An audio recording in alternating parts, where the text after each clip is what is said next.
Bonjour les Vendéennes, bonjour les Vendéens. Aujourd'hui, je vous propose de revenir sur un fait divers rocambolesque qui se déroula entre l'Île-d'Yeu et Verdun. Un fait divers dont la victime ne souffrit pas vraiment puisqu'elle était déjà décédée depuis plus de 20 ans au moment des faits. Je parle bien sûr de l'enlèvement de la dépouille du maréchal Pétain en février 1973. Pour les plus jeunes, rappelons brièvement qui était le maréchal Pétain et pourquoi il était enterré à l'Île-d'Yeu. Né en 1856, militaire de carrière, Philippe Pétain s'était illustré pendant la Première Guerre mondiale comme commandant en chef des forces françaises. Présenté comme le vainqueur de Verdun, il avait été nommé maréchal de France en 1918. Lors de la Seconde Guerre mondiale, en juin 40, il est nommé président du Conseil pendant la débâcle et appelle à cesser les combats. Dans la foulée, il obtient les pleins pouvoirs, se déclare chef de l'État français et s'engage dans une politique de collaboration avec les nazis. Arrêté en 1945, il est condamné à mort pour haute trahison, mais sa peine est commuée en prison à perpétuité. Et c'est à l'Île-d'Yeu, à la forteresse de Pierre-Levé, qu'il est incarcéré. Il y meurt le 25 juillet 1951, à 95 ans, et est inhumé au cimetière de Port-Joinville. Les fans du maréchal, qu'il s'agisse d'admirateurs du héros de la Grande Guerre ou de militants d'extrême droite nostalgiques de Vichy, viennent régulièrement se recueillir sur sa tombe. En 1965, l'avocat et député nationaliste Jean-Louis Tixier-Vignancourt survole même la tombe en avion pour larguer des fleurs. Beaucoup de pétainistes, comme lui, estiment que la sépulture est indigne de Philippe Pétain et réclament le transfert de ses restes à l'ossuaire de Douaumont, près de Verdun. Mais ça, pour les pouvoirs publics républicains, c'est hors de question. Qu'à cela ne tienne.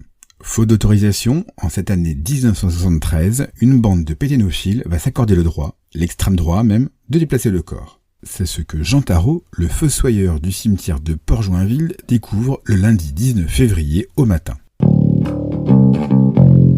Alors qu'il est habitué à trouver toutes sortes de détritus près de la tombe après le week-end, son attention est attirée par l'étonnante propreté du parterre entourant la sépulture.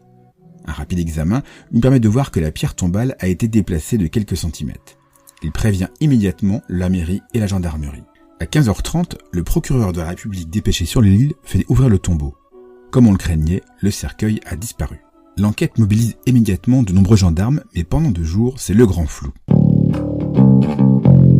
Voyons les faits, depuis hier, tout le long du littoral vendéen, les gendarmes interrogent tous ceux qui ont pu remarquer quelque chose. Un bateau inconnu dans le secteur, des allées et venues suspectes, voire même un avion de tourisme. Pourquoi pas ?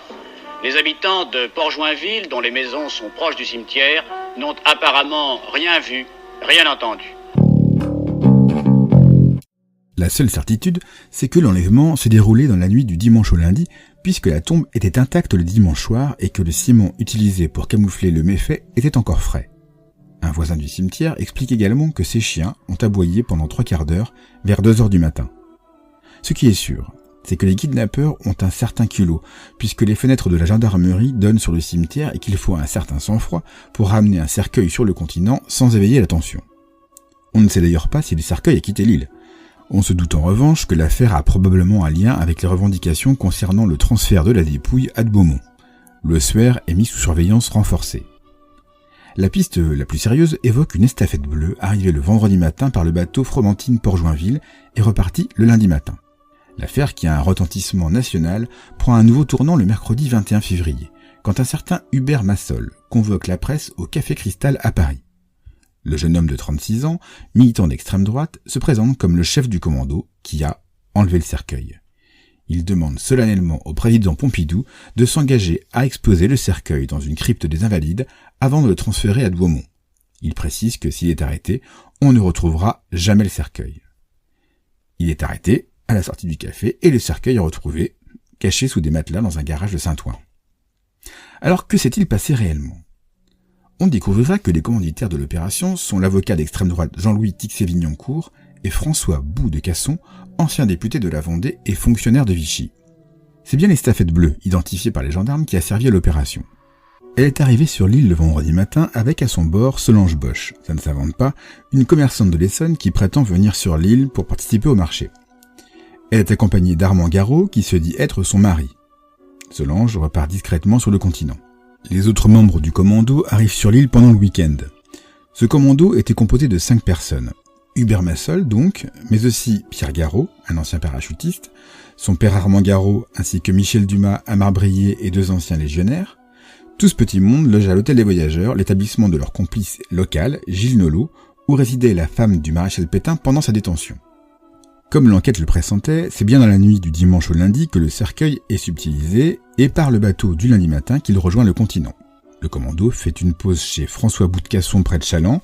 Ils prennent ensuite la direction de Verdun mais changent leur plan et rejoignent Paris quand ils apprennent que l'enlèvement du cercueil a déjà été découvert. Arrêtés le jeudi 22 février, les membres du commando sont finalement laissés en liberté et ne seront jamais jugés, bien que la peine pour profanation de sépulture aille jusqu'à 5 ans de prison. Nous sommes en effet en pleine campagne pour les élections législatives de 73 et le gouvernement ne veut pas donner de tribune à l'extrême droite. Quant à Philippe Pétain, maréchal, le revoilà, il est de retour sur l'île-Dieu et réinhumé dès le 22 février après un voyage en hélicoptère. C'est tout pour aujourd'hui, je vais éviter les carottes Vichy ce midi. C'était Sébastien de la page Facebook Le Saviez-vous Vendée.